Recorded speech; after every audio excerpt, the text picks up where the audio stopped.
আমার শ্বশুর মৃত্যু সজ্জায়, কিন্তু তাও উনি শুধু সারাদিন লানত আর গজব দেয়। ওনার কি গুনাহ হবে, বা এই গজব কি আমাদের উপরে পড়বে? আমরা ওনার এই গজবকে খুব ভয় পাই। মানে অনেক মুরব্বী আছে ভাই, শেষ বয়সে অসুস্থ হয়ে গেলে একটু যদি 19-20 হয়ে যায়, তারা রাত দিন লানত করে, আছে না?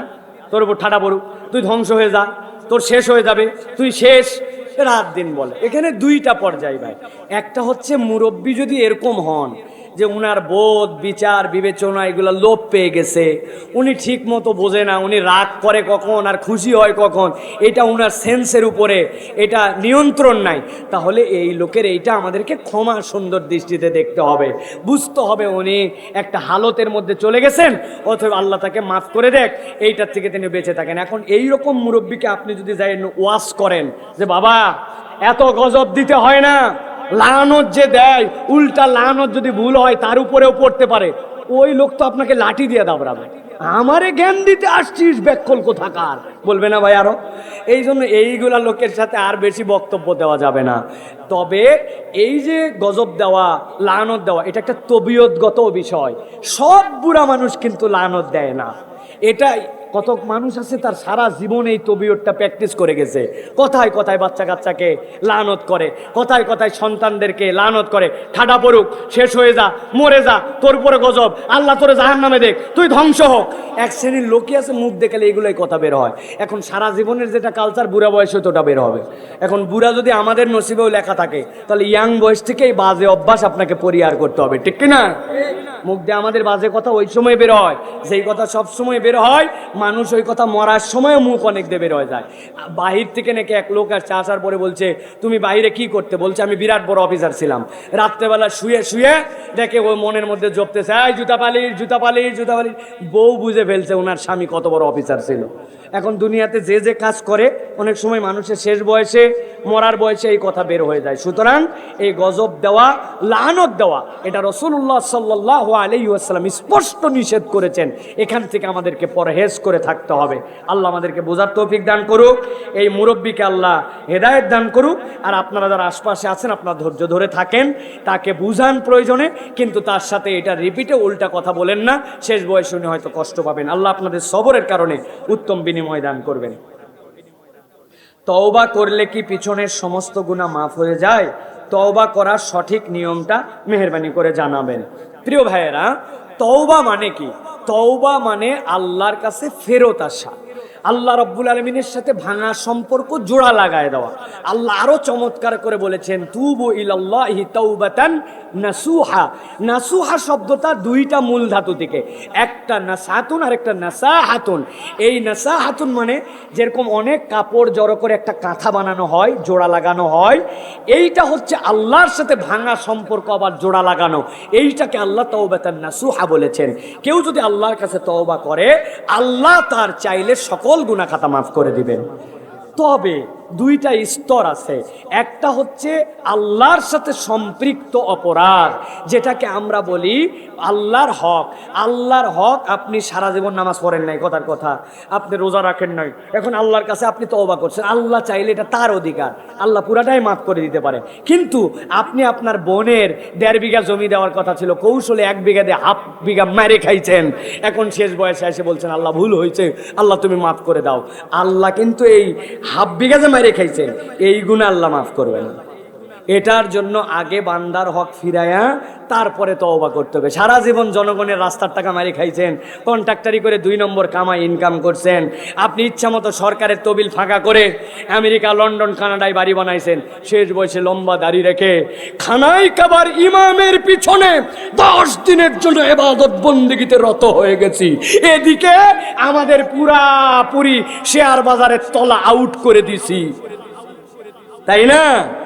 খানাই কাবার ভিতরে ইবাদত করলেও হবে না, আগে বান্দার হক ফেরত দিতে হবে।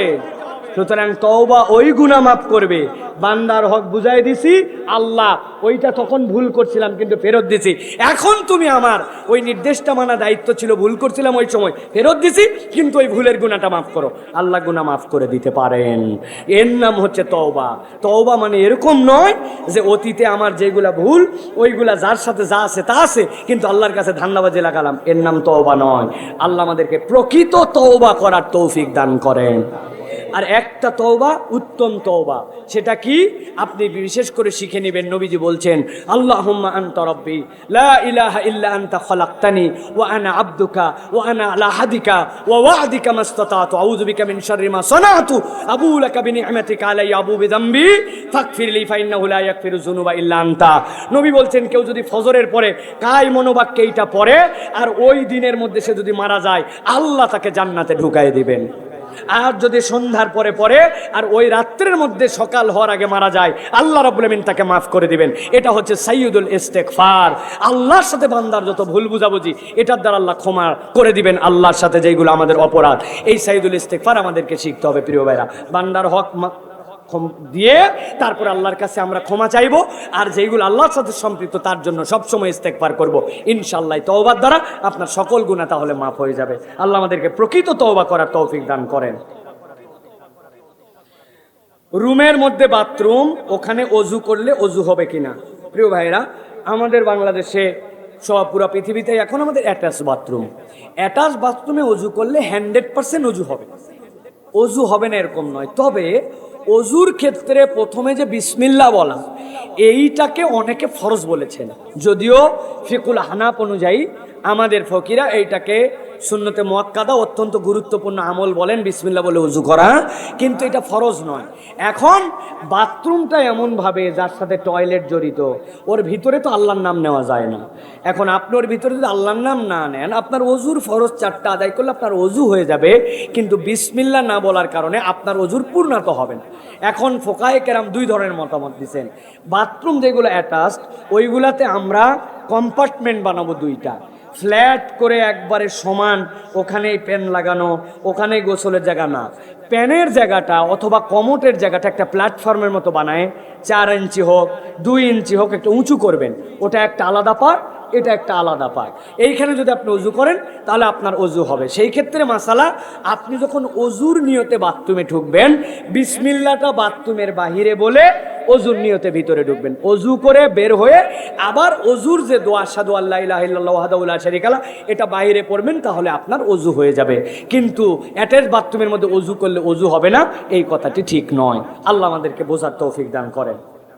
বৃষ্টির জন্য কোনো দোয়া আছে কি? বৃষ্টির জন্য নামাজ পড়ার নিয়ম কি?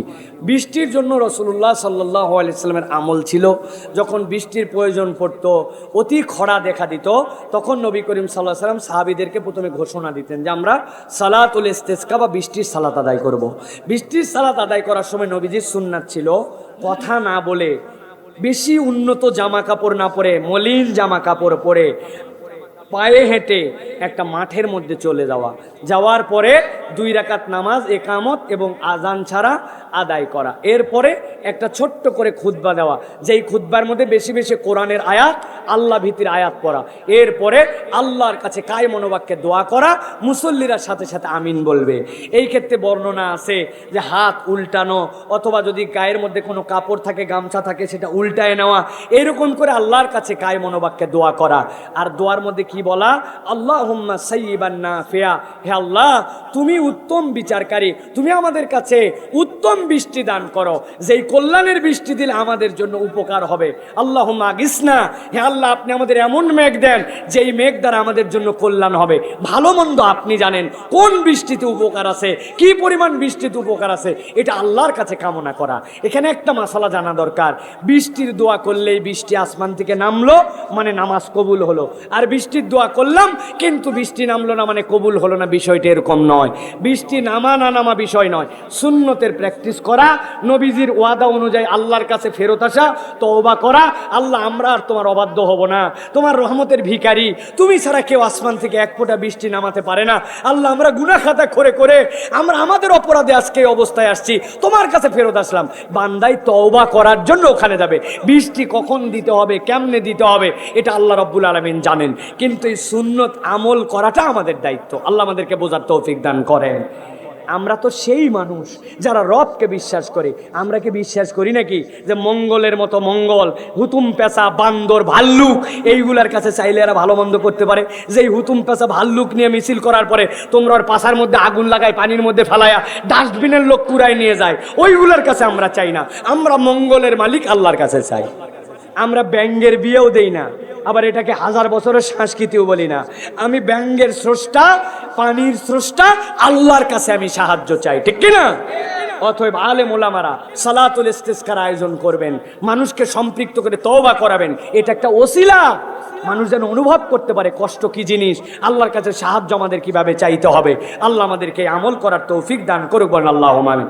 কঠিন কিছু নয়, 2 রাকাত নামাজ, সুন্দর করে আপনি আজান নাই, একামত নাই, সালাত আদায় করবেন, একটা খুতবা দিবেন। খুতবায় বেশি কিছু না পারলেও সূরা ফাতিহা পড়ে এরপরে বাংলা বলবেন। বাংলা বলে আল্লাহর কাছে বাংলায় সাহায্য চাবেন। যেইগুলা দোয়ার কথা বললাম এইগুলা শিখবেন, না হলে বাংলায় আল্লাহর কাছে বলবেন।